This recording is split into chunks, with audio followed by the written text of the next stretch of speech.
Yo, yo, yo, what's goody spirit in the building? Thank you for tuning in to another episode of Kueen Talk. Today we have a very special guest. But before we get into it, please make sure to hit that subscribe button, that like button, and leave a comment.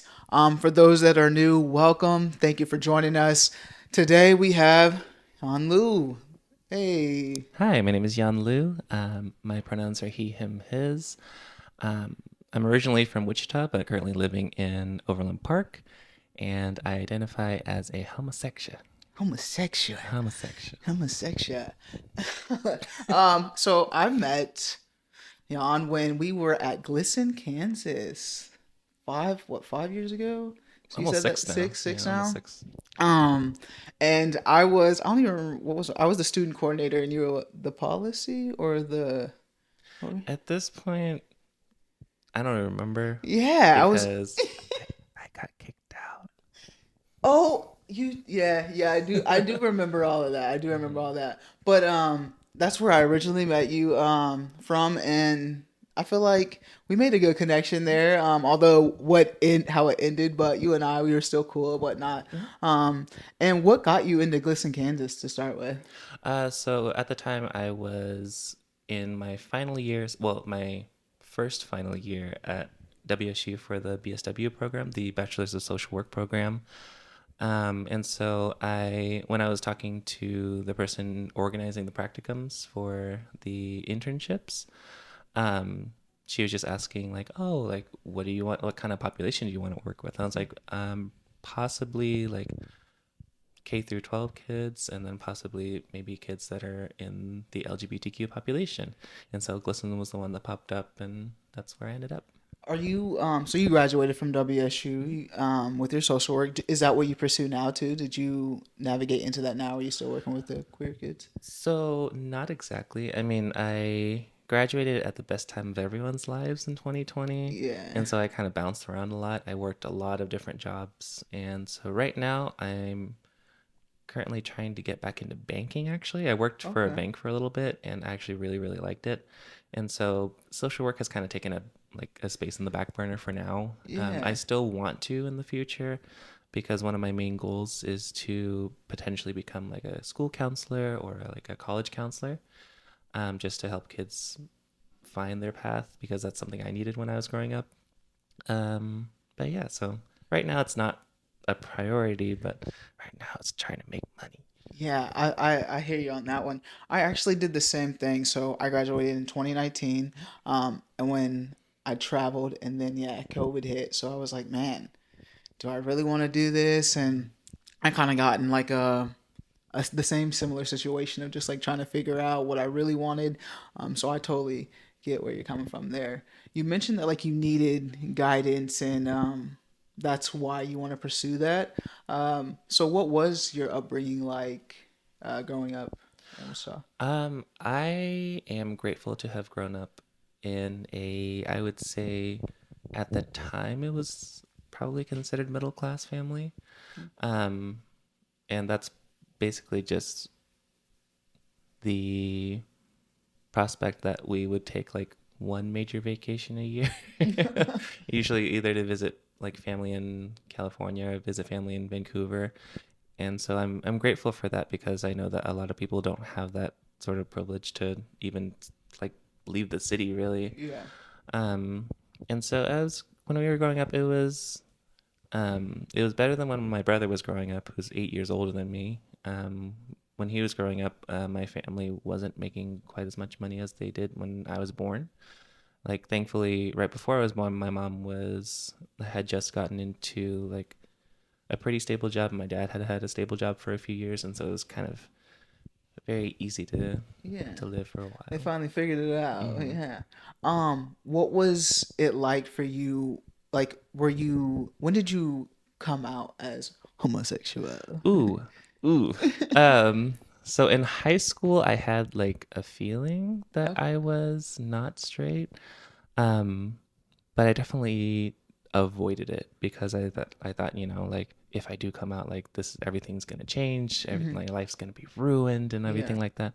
So technically, I didn't come out until probably my first year of college, And I still remember when the first person I came out to was my friend KJ, and she was like, "Okay, is this new?" And I was like, "Yes." And she was like, "It's not new, Jan. It's not new." Yeah.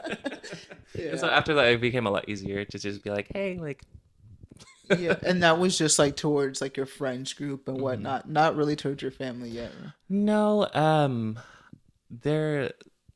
To make a long story short, I think my senior year of high school, I started dating this guy, and when we broke up, like a month later, I didn't eat or do very much for like 3 days, and my mom noticed, and so I like somewhat came out to her at that point, but at that point, I thought I was bi, and Okay. so that's how I came out to her, and she was like, "Well, that's fine as long as you date a girl," and I was like, Okay. "Okay," Yeah.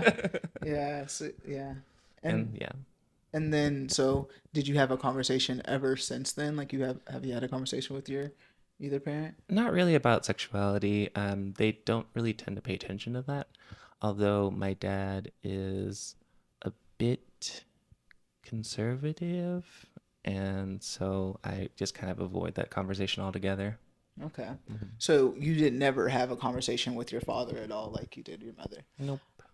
Have you brought any friends around family that Uh, were actually partners? yes and no. I never advertised it as such, and Yeah. so it would just be like, "Hey, my friends come over," and we would just hang out and then go home. So, but typically, I would try to hang out at not my house Yeah. to make it easier. Yeah. So where is your comfort zone of being your authentic self? Outside of the house, great. Like, Yeah. Oh, so anywhere outside um, the house, you're yourself, and because like I mean, every year I get my nails done during okay. June. My friends all know that I'm gay, so I'm pretty comfortable there. And I mean, sometimes I think like, oh, like what if they knew? What if they knew that I was attracted to men and that they would probably not have grandchildren traditionally? But then I'm like, I don't really care. It's my life. They paved the way, and I'm grateful that they had made those sacrifices so that I could have the life that I'm living right now. But at the same time, it's my life, and it's kind of my choices that are leading me forward. Yeah, for sure. And you feel like, say they see this podcast, and you are at the point to where, like, in your journey, you're okay with whatever it may come from it.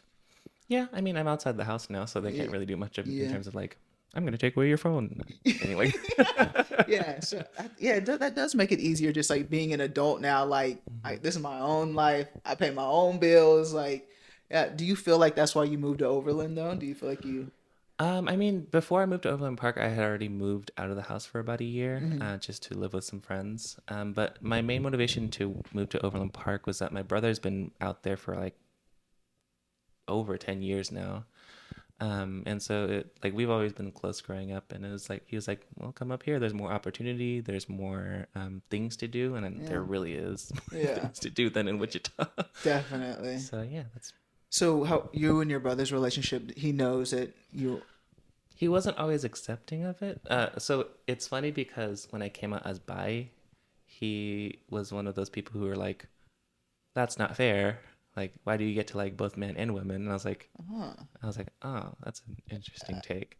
Yeah, I've never And heard but that. he's come around to it. He's like, I don't care. Like Okay. you do what you want to do. Well, that's good. So, do you interact like or bring people around like your brother while you're in Overland Park? Then, like, I have brought partners over, and like I was like, hey, like this is who I'm seeing right now. My brother's like, I don't care, keep the place clean. okay, And so that was when I was still living with him. I actually recently moved out on my own with one of my best friends, like back in May, beginning yeah. of May. So Nice. mhm. Well, that's good that you have someone. Or is it just you and your brother? Do you have other siblings?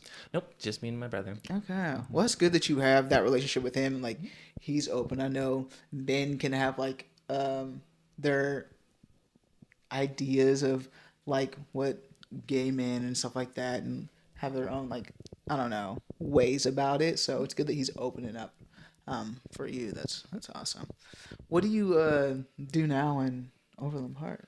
So right now I am unemployed.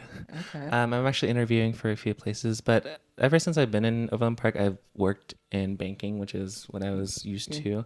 to. But I think around January, February last year, Hmm. I was like, maybe I should use my degree. And Yeah. so I was like, oh man. And so I actually got into a job working with mental health, adult mental health. And I worked there for I think about 8 months, and I did not do great at it because of my own shortfallings. I don't know. Like I was just going through a rough patch, and then that translated into my work, and I got fired. Um, I worked as a mail carrier for the USPS for a short stint. It was like maybe 2, 3 months. That was not the worst job I've ever had, but it kind of gave me a lot of different perspective of like how the world works. Because I'm Yeah. just like, what do you mean mail goes through like a multi-million-dollar like machine that organizes everything and Wow. like shoots it everywhere and then also gets things wrong? Oh. And so, and I had like the longest like walking route apparently of the station. And so Yeah. every day I was walking like, how, I mean, I think at the time my phone was active, and so it would say like 20,000 steps per day on average. Damn. I was like, oh man. I was really fit though. It was very Yeah. nice. Nah. Shout out to them. That is a lot of work. And then I found a job in foster care um, with children, and I didn't dislike the job, but they definitely could do better in terms of training and getting people ready for the job. Hmm. And so, like, my first mental health job I got fired from was because of me, but like this more recent one was I want to say not because of me because it was just it's a lot. It's a very extremely hard job to see kids in certain situations Yeah. and Yeah. you're it's like, "Oh, by the way, it's your job to get them out of here." And I was like, "Oh, Yeah. thanks. How do I do that?" And they're like, "You'll figure it out." And I was like, "Oh, okay." Yeah, there's a lot that that system specifically has a Hmm. lot of work to do for sure. Um, I you've tested out a few things. Hmm. I didn't. I tested out a few things as like the internship, but I didn't. I haven't done it as like a full time gig. What do you? So you want to do the banking stuff eventually? Yeah, it's very stable. It's kind of an easy way for me to get what I want out of a job, which is usually just to help people get what they want. Mm-hmm. Especially with finances, it's a very touchy subject for a lot of people. So it's just like, hey, I'm here to help, and they're like, okay. Yeah. So in Overland Park, do you feel like you said, there's a lot more opportunities and just like in Wichita, specifically in like the queer community. Did you experience that at all, like in Wichita while you were here? So in Wichita, when I was, I guess, in college, I think XY had recently opened up as one of like the more like open gay bars to the community. Because I mean, there was, of course, I heard of like Fantasy. There's Club Rain, which is amazing. Mm-hmm. And then at the time, Boomerang was probably one of the first like gay clubs that I was old enough to actually get into because it was 18 and up at the time. But I mean, in terms of the queer community here, um, since I didn't really come out into college, I didn't have that much like time or experience with the queer community here. Okay. But it was really nice to see like the pride events go from like something kind of small and maybe like what 70, 80 people to like now Yeah. hundreds of people that are pouring out in support for the community. So it's been nice to see that sort of course of change that's happened recently. Yeah. So did you experience Overland Park's Pride? So I Overland Park is weird. Casey is kind of weird in terms of that's the main difference that I've noticed between Wichita and Kansas City is that Wichita is like one big community, right? Like even if you live in like Derby, Prairie Village, not Prairie Village, Derby, Mays, yeah, yeah, like the Goddard, yeah. right. We're all It's like Wichita. we're all Wichita, right? Like even if you live in those places, you're not like, no, I'm from Derby. Like Yeah. I'm not a Wichitan, and it's like, oh okay.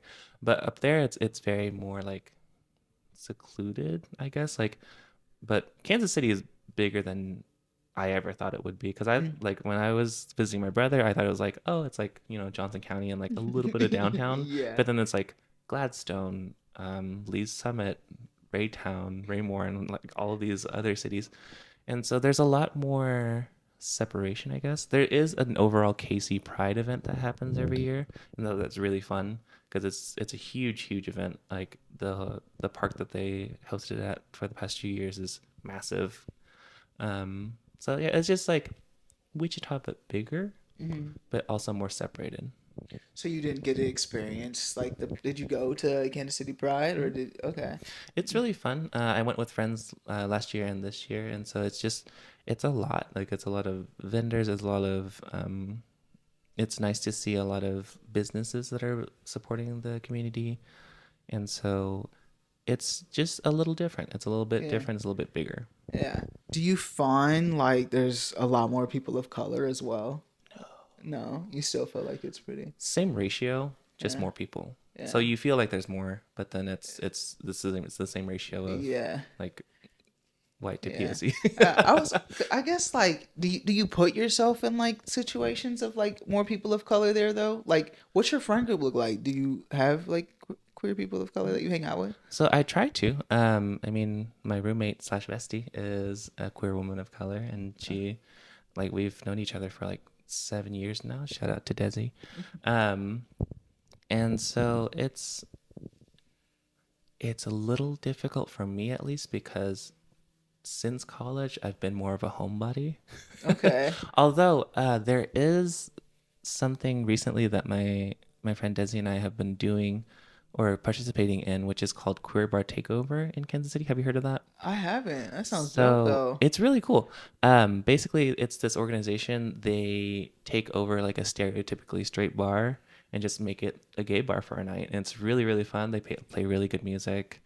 This past month was at this place called the Westport Landing, and so it was a really cool. It was just really cool to see. Like, I like typically this is like the TVs are all playing sports, Yeah, that's a good concept. That's and a everything great like that. Yeah, concept. and I think they just I need to like look into it more, but I think they just opened an official bar Okay. like called Q for queer, like a queer bar in Westport. And so I That's think they're dope. developing that right now. Yeah.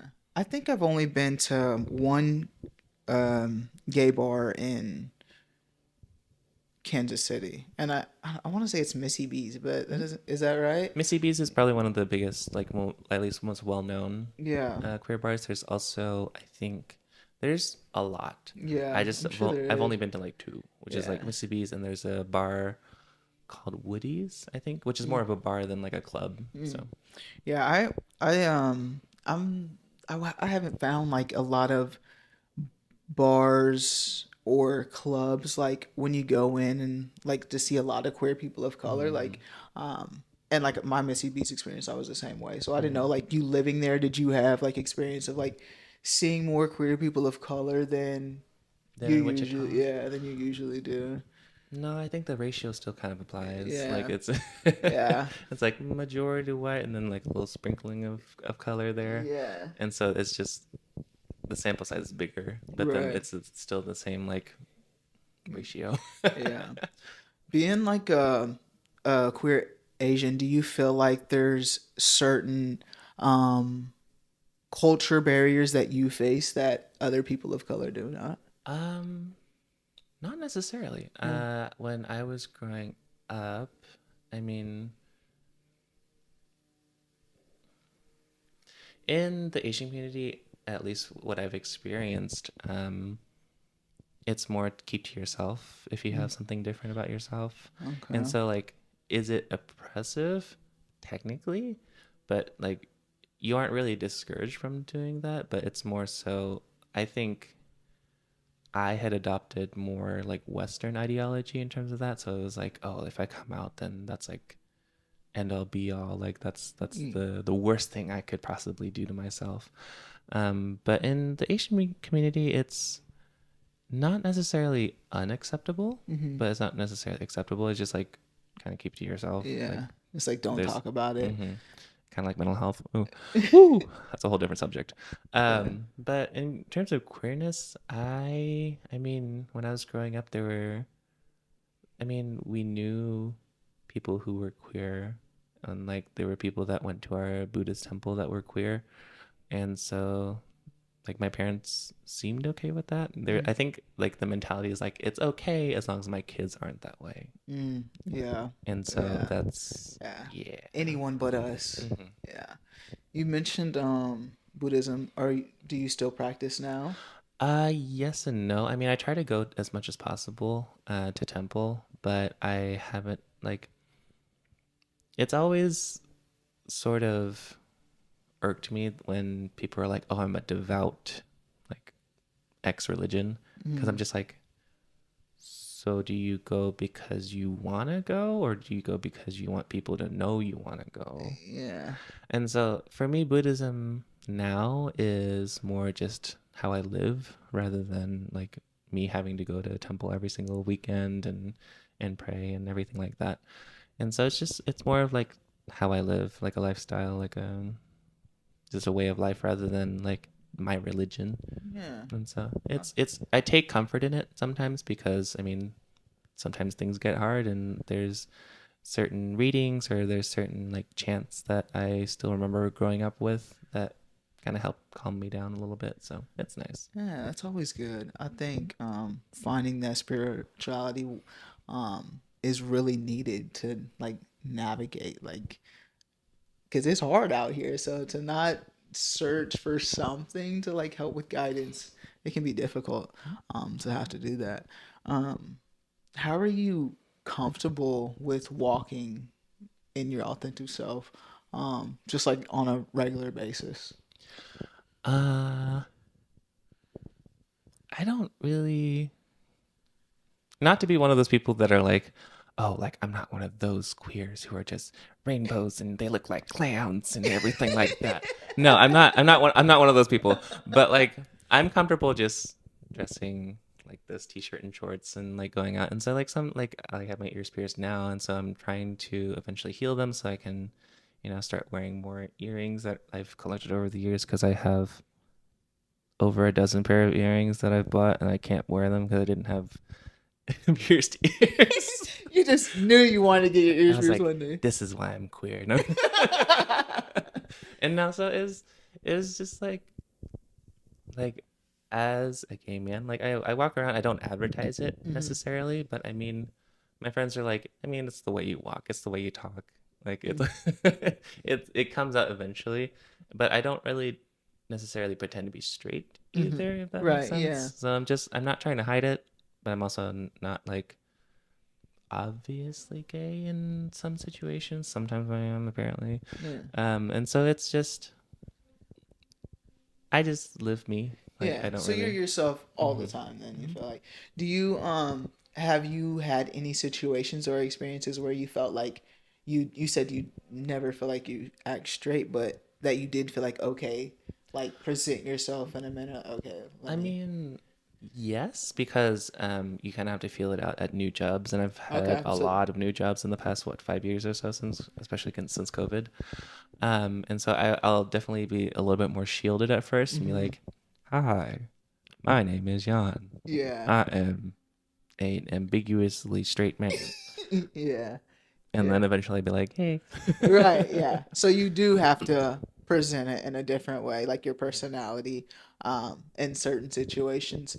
And when do you feel like open up? Like when is a moment to where like you feel comfortable and to be like, okay, I can be myself around this person. So it's,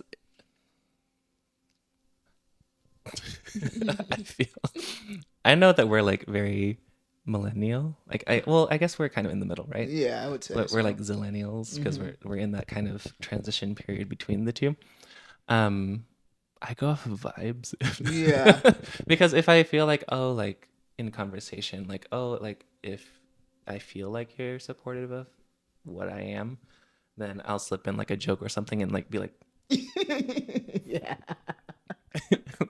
because I remember there was one point, I forgot what job it was, but it was me and my coworkers were just like talking, and one of them had like had just gotten like engaged, I think.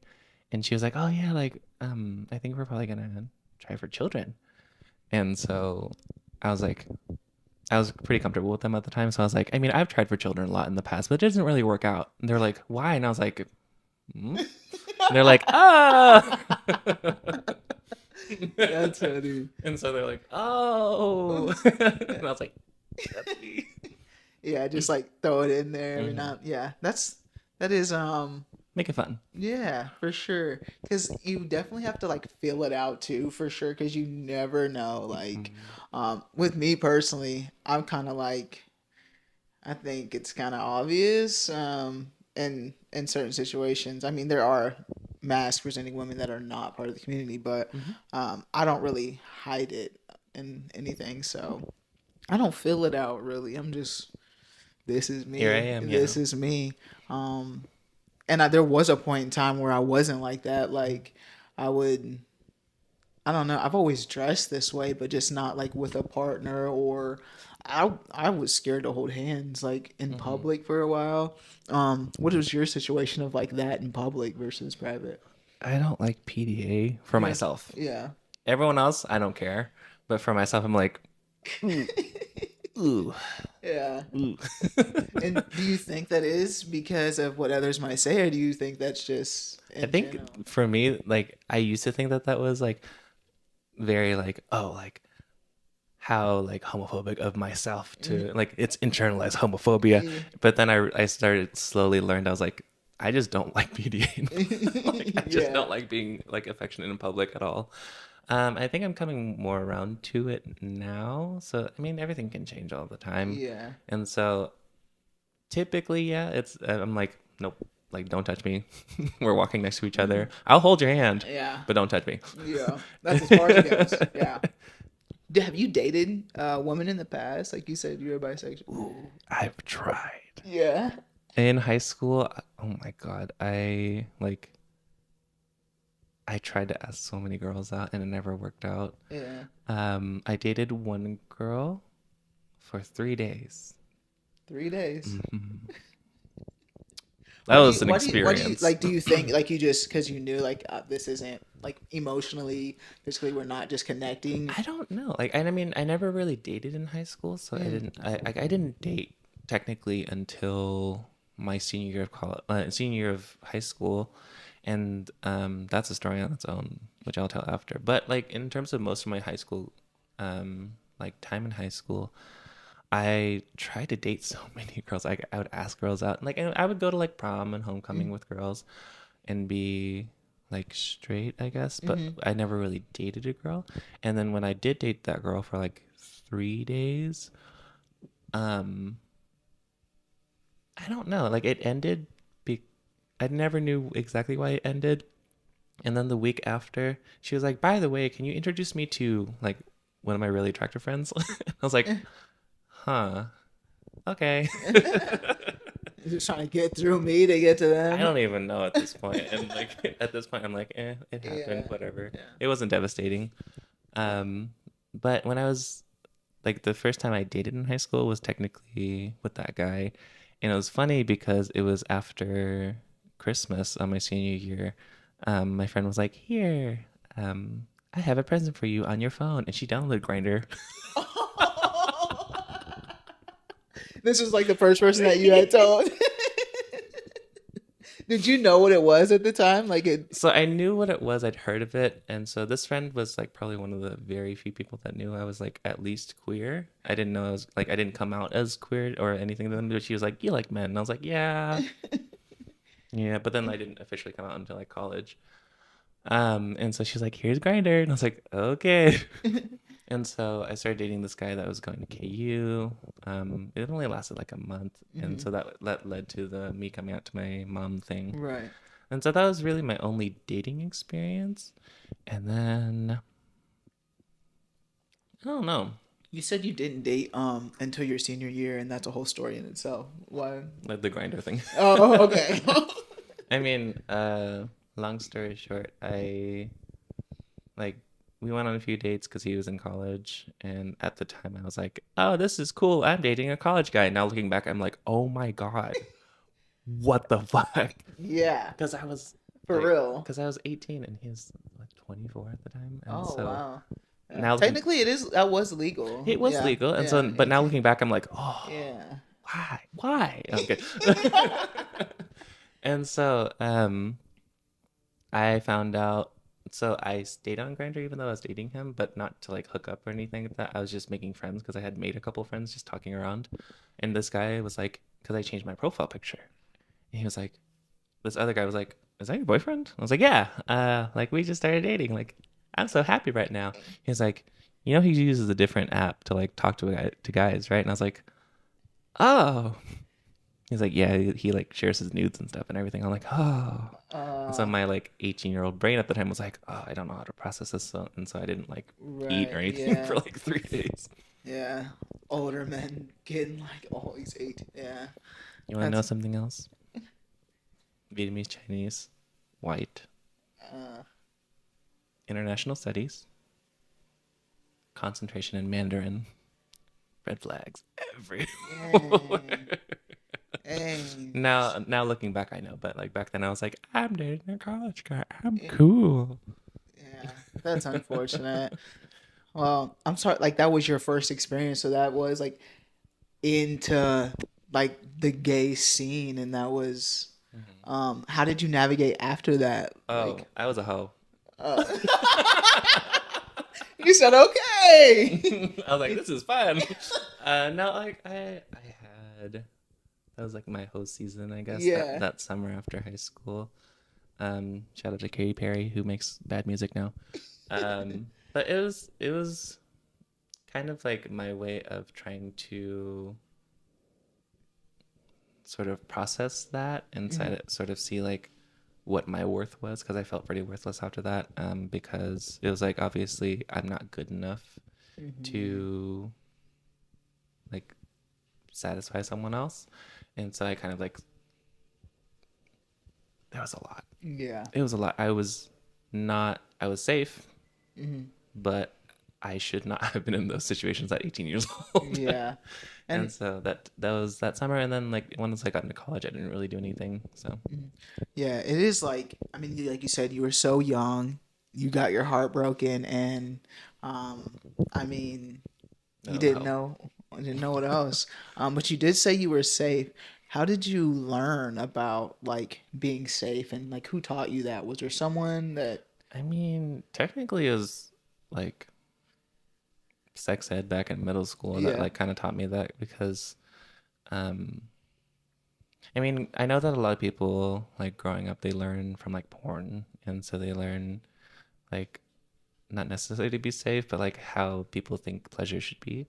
But Hmm. I was always very adamant in terms of like condoms, just because you never know. Like Right, even if yeah. your partner is like, "Oh, I'm fine," it's like, "Oh no," you find out later they're not. Yeah. And so it was just always in the back of my head, like the fear of like having like some sort of disease or some sort of like infection.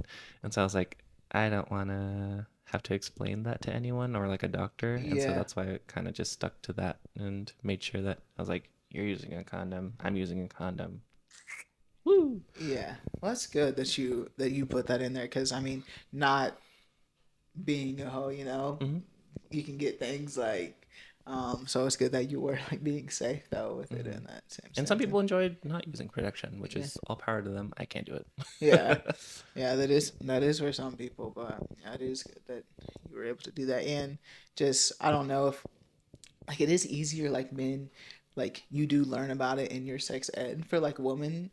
You don't learn jack shit. I didn't know what a female condom was till like I never seen one until like probably like 2 months ago. Really? Like an actual female condom. Although I've never had sex with like a man. Hmm. But I like having sexual relationships with partners like that wasn't ever like a thing that Hmm. I even thought about. You're like, Like, yeah. hmm. But then I seen them and I'm just like, I don't understand how they even work. Like, it was it's weird. Like, it's so big. Have you seen one Hmm. before? Yeah, I'm just Because it's like there's like the structured part of it, and then there's yeah, like you have to put it in, and like there's another structured part yeah. of And it. then So I'm it's like, like what? Like, how often do these get stuck? Literally, like you would think you it have to gets like stuck in there, Yeah, I don't know. It was just, there was a lot. Like I was like mind blown. I was like, man, why? And I don't remember learning that in sex ed of Mm-mm. like a female condom. Like that wasn't.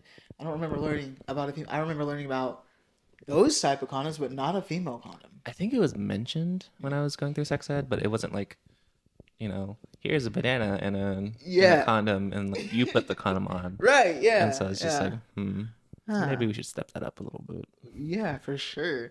But I was just like, man, why am I just now like seeing this? And it was at like one of these it was like a HIV testing Mhm. thing. So like even like the table, not every table had it. There was only one table that had the female condom. So I'm just like, even in this setting, like you It's guys not being aren't even, provided. yeah, like you guys Hmm. aren't providing for like everybody. So yeah, I think there is just like a lack of that in that situation. I would be curious to like see. Expand that more. Yeah. Yeah. And like to see like the statistics, like how many people have actually seen a female condom. Like, am I the only one? Like, am I out of the loop now, or is this like an actual thing? Hmm. But you have, so it's like, huh. Where did you see one at? Like I in. looked it up because I was just like, I remember it was like what in like college.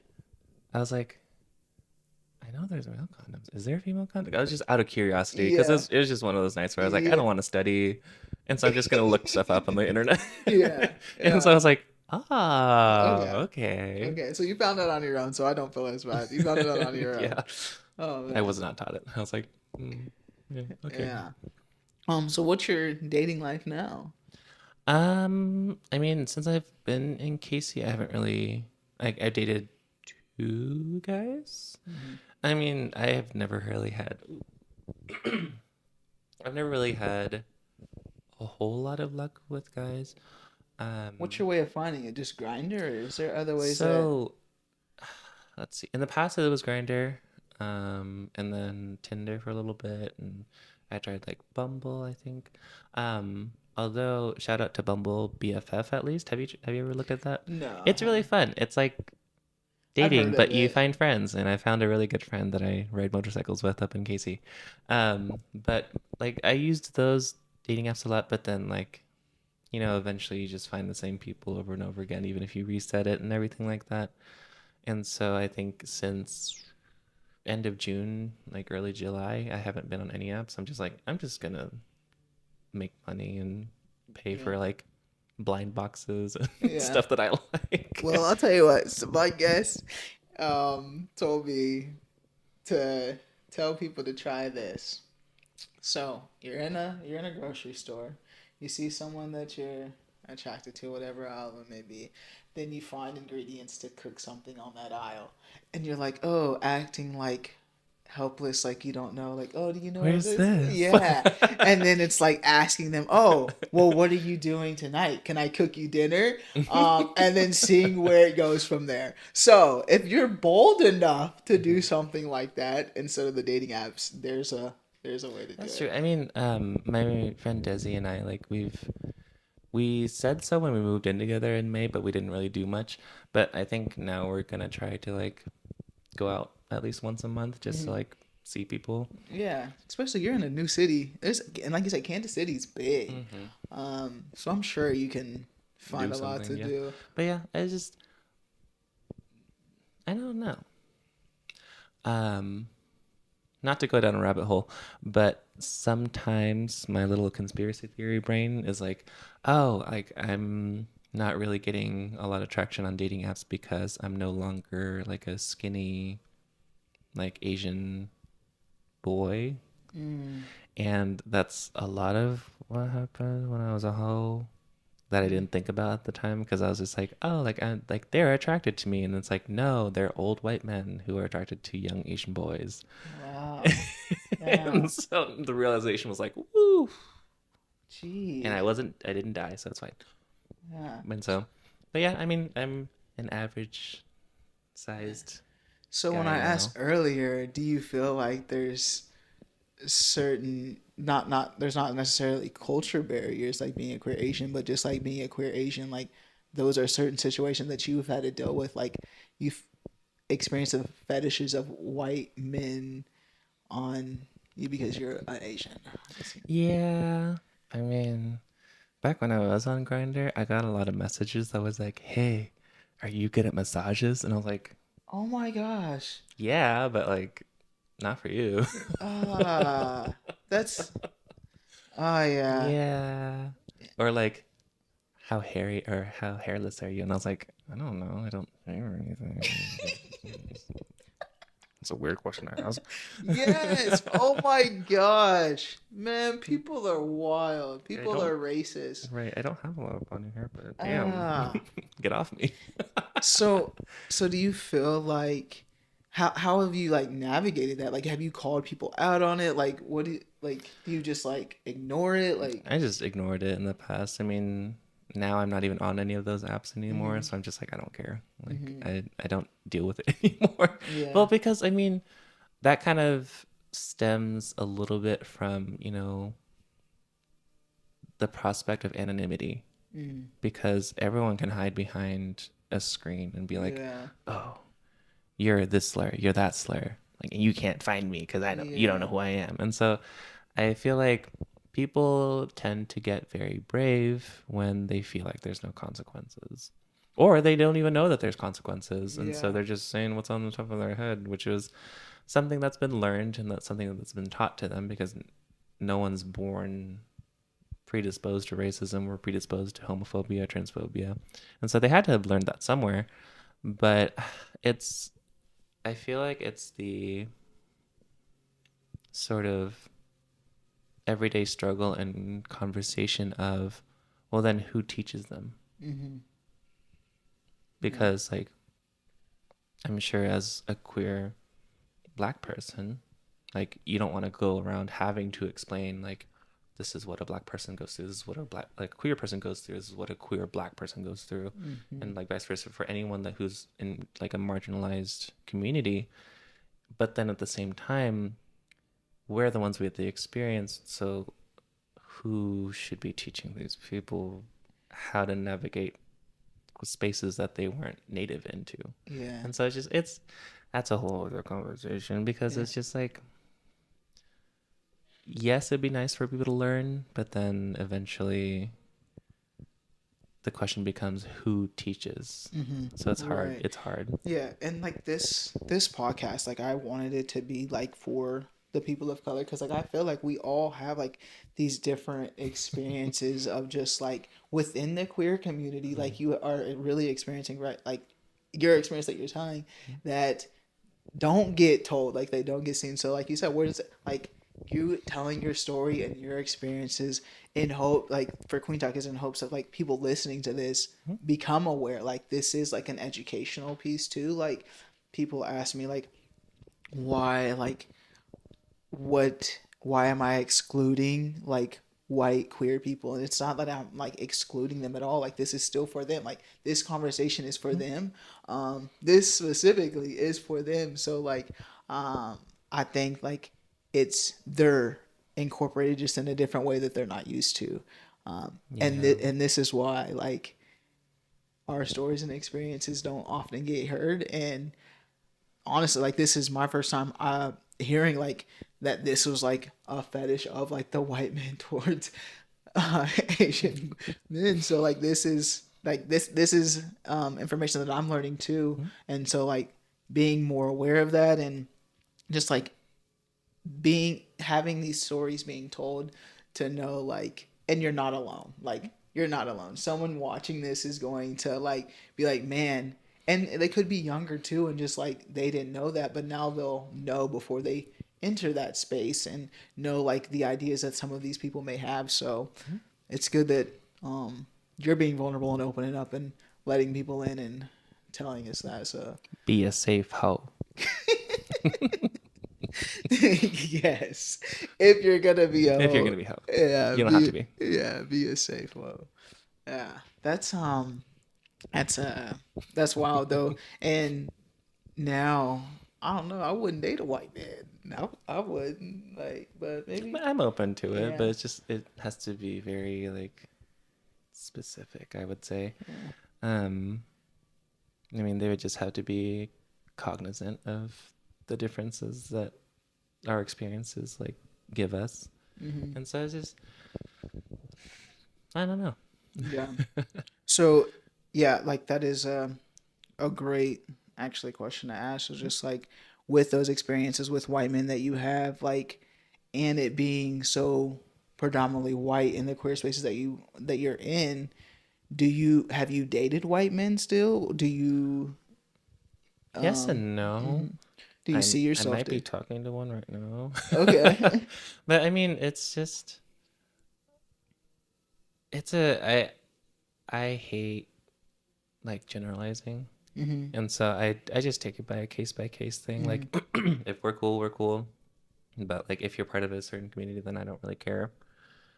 As long as it just doesn't bleed into like that sort of close-minded ideology, doesn't bleed into what our conversations are, I'm fine with it. Or if like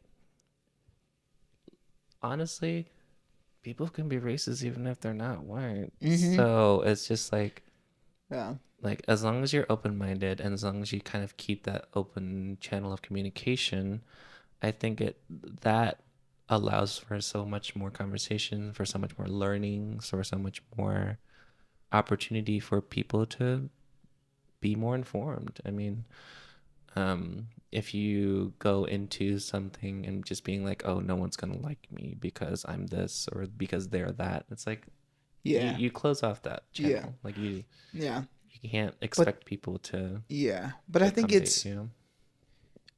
for me personally, Mm-hmm. like in my experience of just like dating, because I've dated white women in the past, and now just like Mm-hmm. being older and just like I don't know personally if I like I'm in a happy relationship right now, but just like if I would ever be able to just like date a white person just because of the experiences that I face and just Mm-hmm. like the understanding that um I get just like in my own home. Mm-hmm. Like not having to explain things or Yeah. conversations that we have like it's fully understood and not like they live the life that I so like there's just certain things that when I'm at home I'm fully 100% comfortable in my own home and Mm-hmm. that's just my personal experience and that's also just because of the people that I've dated in the past I'm sure like it's been bad, but like that's just for me. Just like I feel like 100% comfortable, and just like especially with everything that happens, just like Mm-hmm.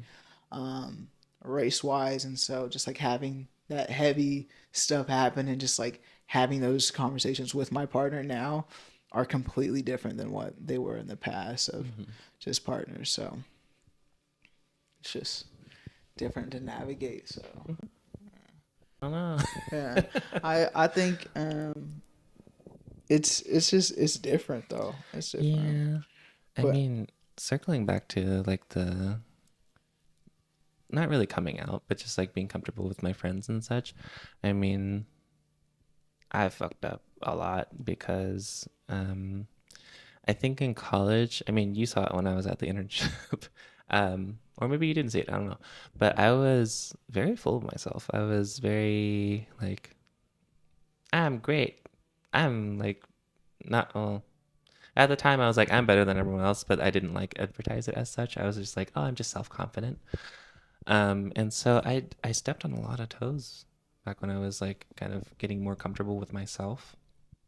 Um, and so I mean, on my journey to kind of discovering who I was and what I was comfortable with, I made a lot of people uncomfortable. I mean,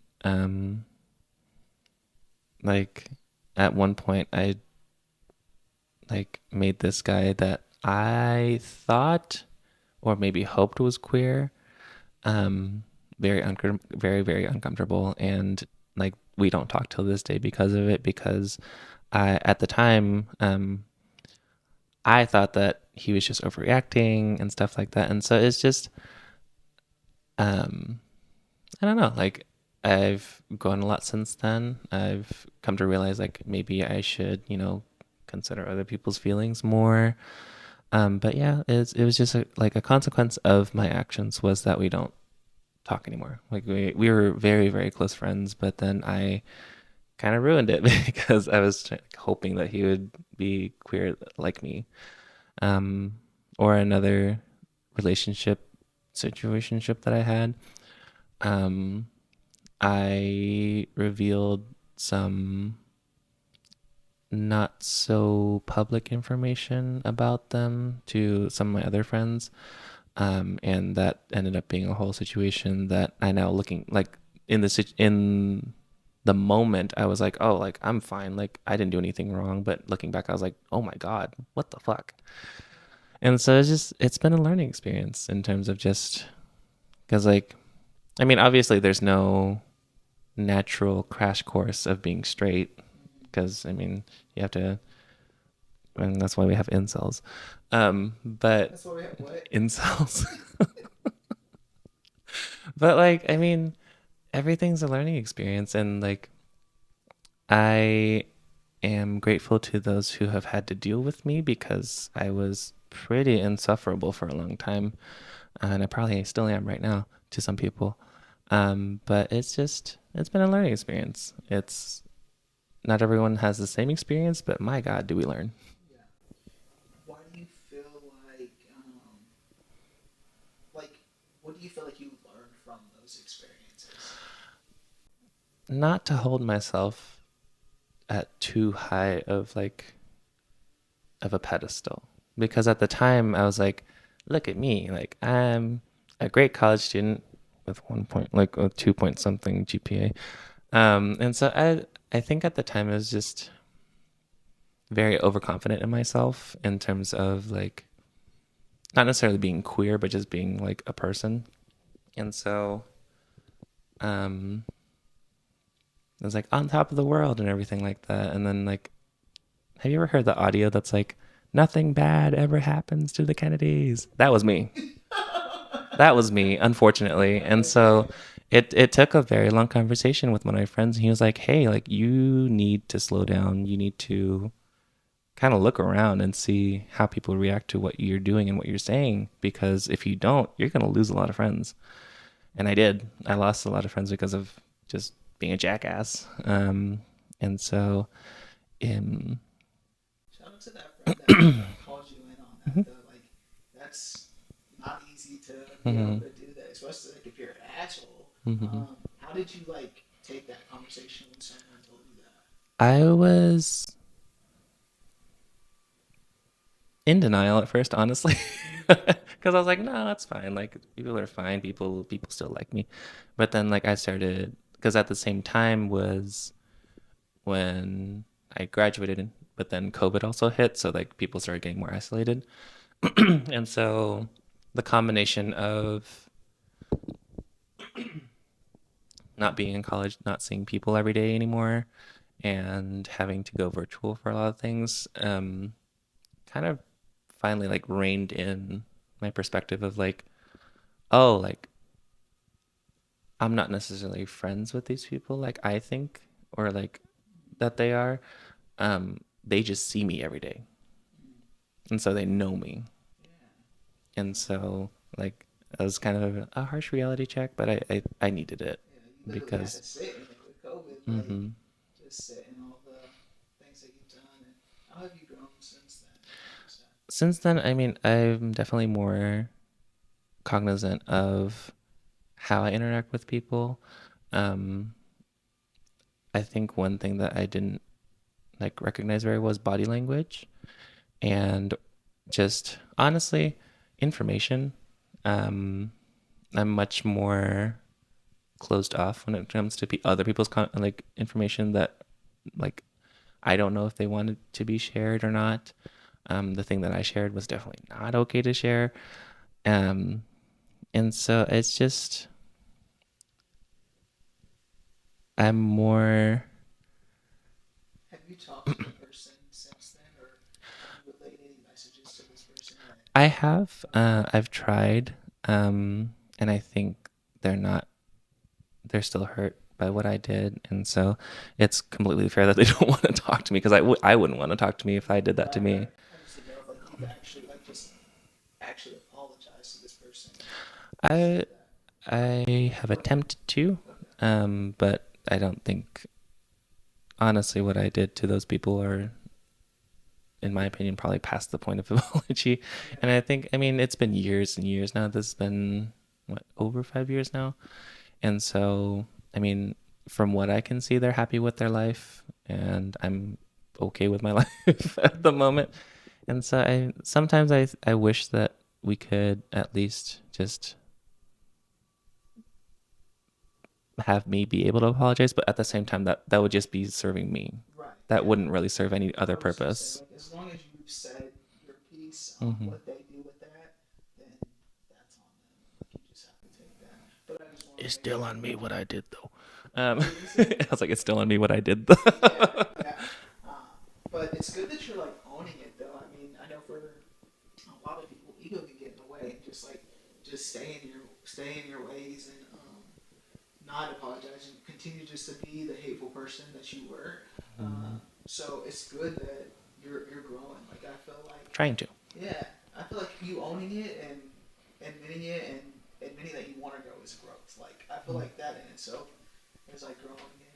And Mm. yeah, like what you did may have been hurtful, but again, just like still saying it, like you owning it and grow past it. Like Hmm. that's what you're doing. So Yeah. that's good. What what would you tell someone that may be stuck in their ways? I don't think there's really anything to tell. Like, I mean, what my friend told me is just to pull my head out my ass. But it's hard. It's not an easy process. I'm still learning to this day, and I think that's kind of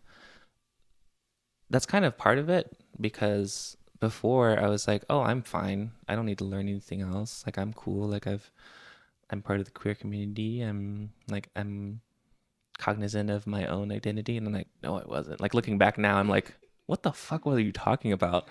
And so it's just like eventually there comes a time where you have to kind of sit down with yourself and be like, how do I want to present myself so that I can live my life as happily as I can, but also not step on other people's toes in the process or step on their heads in some cases too.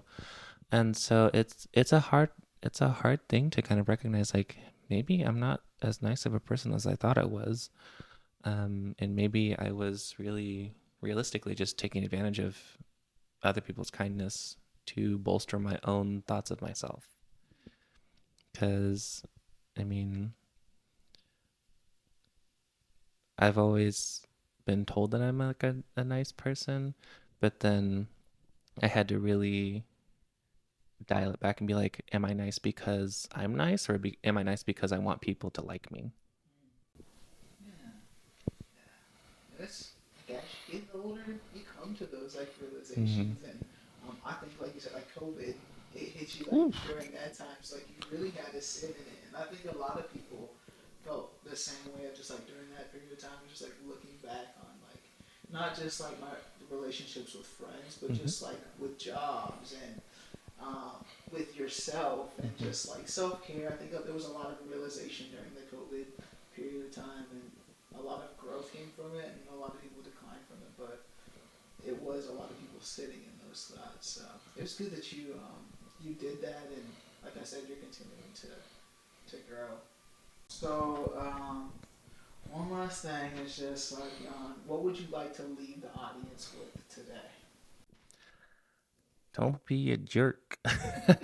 Well, and just not necessarily that, but it's just if it's safe to, if it's safe for you to do so, then live your authentic life. If it's not safe, try to make peace with that for at least the time being until you are safe.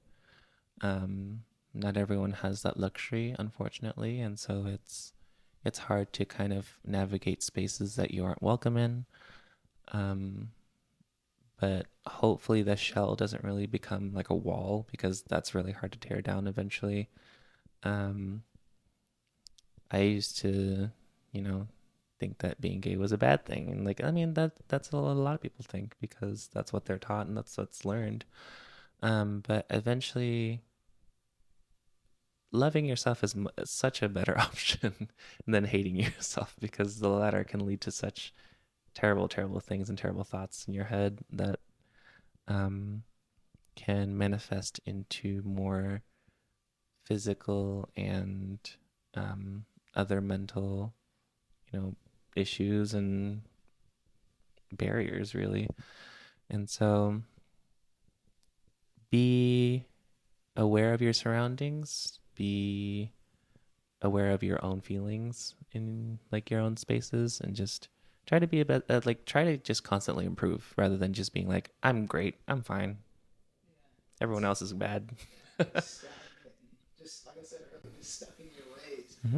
Um, some people can just be so complacent, just like this is how I am, this is how I got by, and I've Mm-hmm. been doing fine just until then. If you Like, don't like me, that's your problem. It's yeah, like, yeah, it's a two-way street. right, right. Thank you for joining me today on Yeah. Kueen Talk. Getting you in today. I'm so glad we made it work. I've been trying to get you on here A minute. yeah, for a while now. So thank you for coming on such short notice. And your story is like there was a lot of learning and educational stuff and Stupidness. part of your process, like your journey. A lot of people are gonna relate to this, Mm-hmm. and some people are gonna have some realization just like within themselves. They're like, man, maybe I am an asshole. Like maybe this is me too, and I gotta learn and grow. So I just want to thank you for your vulnerability and coming on here and owning up to it, like your faults and just like growing from them. So kudos to you, and I hope the journey continues. And Mhm. yeah. Technical Jan, thank difficulties. you for tuning in to another episode of Kueen Talk. You guys, yeah, make sure to hit that like button, subscribe button, comment. Let us know what you think of this episode.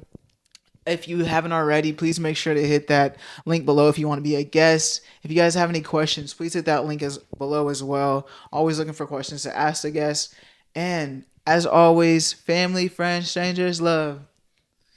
Be nice. Be nice.